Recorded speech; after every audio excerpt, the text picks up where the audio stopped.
So we're going to spend 2 class days on this chapter. This week we're going to look at third conjugation IO verbs, and we're going to save imperative mood and vocative case for next week. Okay, so third declension nouns have a subgroup called I stem. We just learned them.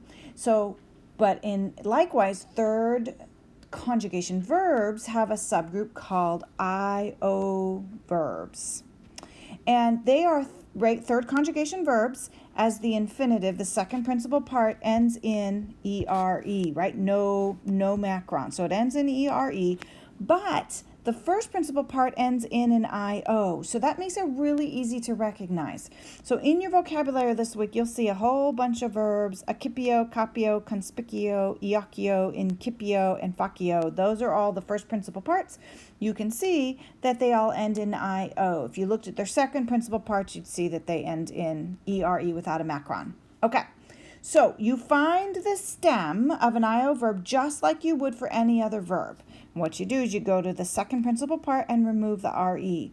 And you remember that we've talked a few times about third conjugation verbs, that you can just take off the ERE instead of just the RE. That's what I prefer to do. It's easier for me to remember to take the whole thing off. But we've also talked about how the weak E, if you're going to leave the E on there, it changes to an I. And either way is whatever way you'd like to remember it is totally fine. So 2 choices there. The weak E changes to an I, or you just take off the ERE. So, and then what you do for present tense is the weak E changes to an I, and the regular third present tense endings is what you add to them. So pretty easy.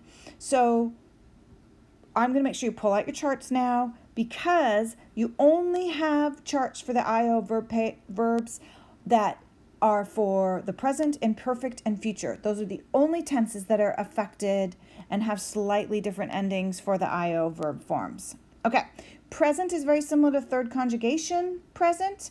The only difference is that the singular first person has an I before the O, which makes it a third conjugation IO.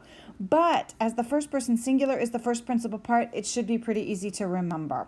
So for IO verbs, weak E changes to an I, and then you add the regular third conjugation present tense endings. So you hear OST, mustis, unt, right?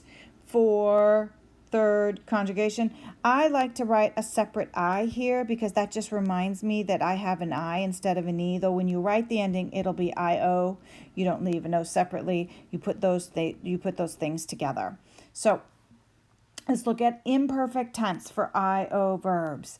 Now, imperfect tense does use the regular imperfect endings. This is the first time that we've had something different for imperfect. And it's the only time it's different. It's for the IO verbs. So the weak E either changes, when you remove it, you can say it changes to IE, or you just replace it with an IE. And again, I like to keep it separate here. That reminds me that I've got to do something before I add the regular endings, which are bam, bas, bat, bamus, batis, bant. And when you write the whole ending out, it's IE. BAM, it doesn't split up, right? And now you can see that our verb endings are starting to get a bit longer and longer. But pretty easy because these are the regular imperfect you already know. Now let's talk about future tense. So future tense uses the regular future tense endings for third conjugation verbs, not for first and second conjugation, but for third conjugation verbs. Except that the weak E remember, weak E is this is a strong E of second conjugation, weak E, because it's not lifting any sort of weight here. It doesn't have barbells on top of it. It's weak E, okay? Except that the weak E changes to an I. So again, here we have these I's, and you can see ace, et, amus, atis, ent. So when we would write this out, IAM is the ending, and then IEMUS. It uses it for third conjugation future tense endings. Don't do the regular first and second. Make sure you're using third. That's where you'll get yourself into trouble. All right, last one, perfect tense. There is no chart for this because the perfect tense is totally normal. It uses the regular perfect endings you already know. So you take the third principal part. In this case, if we were going to use like iaki, right? Remove the I, and then you add the regular endings. So I isti it, imus itis a runt. Nothing unusual about that, but I wanted to point it out because a lot of people go, well, what about future? There's not a future chart. Remember, if there's not a chart for it, then you go back and you use the first and second conjugation charts. All right, so what I want to do really quick is to do a synopsis for iakio. Again, we see that it is an IO verb because we've got the IO here, and we've also got the weak E in the second principal part. So remember, we're doing a synopsis, which means I give you one person, but I give you a bunch of tenses I want to see it in. All right, so if we were going to do the third person present, I like to remove the ERE instead of remove the RE and then change the E to an I. So my stem would be iak, and then a regular third conjugation present tense ending is it, iakit. And plural, same stem, and then it's iunt, I plus UNT, right? Imperfect, same stem, and remember what we had before we add the regular imperfect endings is an IE. It's a strong E actually. Iakebat, same thing here. Stem, add the IE, again it's a strong E for imperfect, and add bunt.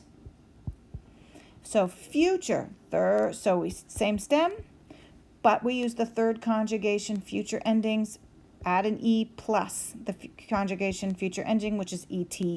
And again, also with the future, plural, add an I, and then the regular third conjugation future plural ending for third person. Perfect. All right, perfect, totally normal. We take off the I. Third principal part, don't forget to go to the third principal part. And then the perfect third singular ending is IT for singular. Yak, a root.